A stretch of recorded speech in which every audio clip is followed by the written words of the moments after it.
In an ideal world, we wouldn't need any laws at all because everyone would just act well. But the world is not ideal, and collusion and collectivism is powerful and effective. And the most powerful things in the world are collective groups of humans.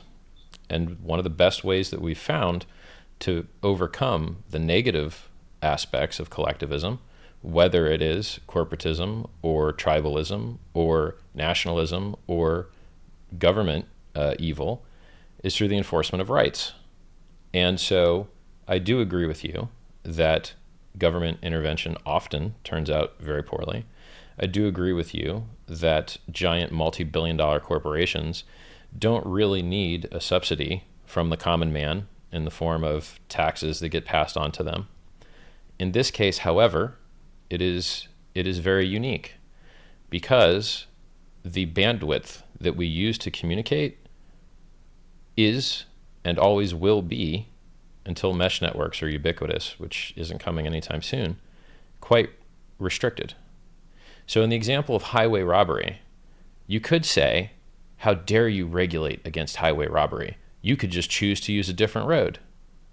But that argument doesn't work because you can't choose to use a different road.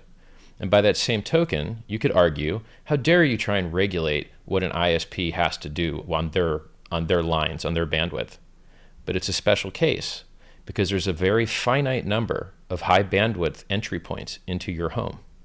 You maybe have fiber. You maybe have a single cable. And that's it. That's it. Your only other option is satellite with high latency and very low up bandwidth. So since we have a tragedy of the commons, or an emergent tragedy, which is we have very few choices, then those choices must be regulated to allow for competition. Because if you don't force the competition through rights or through government intervention, you will get emergent monopoly, and it will be bad for the consumer.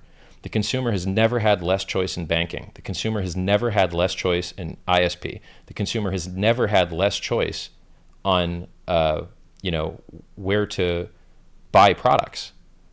Companies have been merging and merging and merging. There's only 6 media companies now. There's only 30 big banks. There used to be hundreds. And the only way to stop the reduction of choice and the reduction of competition is through government intervention, because it's already as bad as it can get. Now, could those laws be done poorly? Sure. Could they have been written by idiots? Sure. But is the goal a good goal to have? If you believe in free markets, they must be able to be entered and exited, and you must be able to compete. And if one piece of shit company owns the line that goes into your house, you can't compete. Just like Ma Bell. Ma Bell used to be the only game in town. Then they broke Ma Bell up into a bunch of competitors, and now you and me are talking for free. And that would never, ever, ever have happened if Ma Bell didn't get broken up. So the situation we're in is they've already captured the regulators, and they're already, no one wants to be a stupid middleman that makes no money. Everybody wants to pretend that they're generating the content and that they have the network effect. So every piece of crap middleman that sells a commodity, that has a tube, a pipe that goes into your house, wants to extract the maximum value out of the data that's going into your house. So they try and sell your browsing activity. They try and reroute the ads that go to you with their own ads. They try and sell keyword analysis on your emails. They do everything they can to suck equity and money out of the users of their commodity, because they don't like being a commodity and making low profits. And that is, all of those things are terrible and evil and bad for the consumer. And the only way that you won't have those evil things happening is if you have free competition, which can't happen because there's only one cable and one fiber going into your house. Or you got to put it as a law. And right now, the consumer and the average human being that's interested in anonymity or privacy or security is fucked. They have no hope of regaining their personal sovereignty. None whatsoever.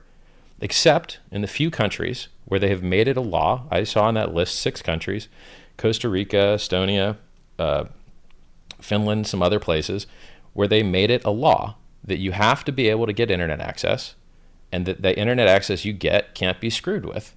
And that's super important because the free market is not free in this instance. You don't have choices. So we must fix that problem with law. Now, preferably good laws. Maybe this current law is terrible. The opposite of a bad law is a good law. It's not no law, right?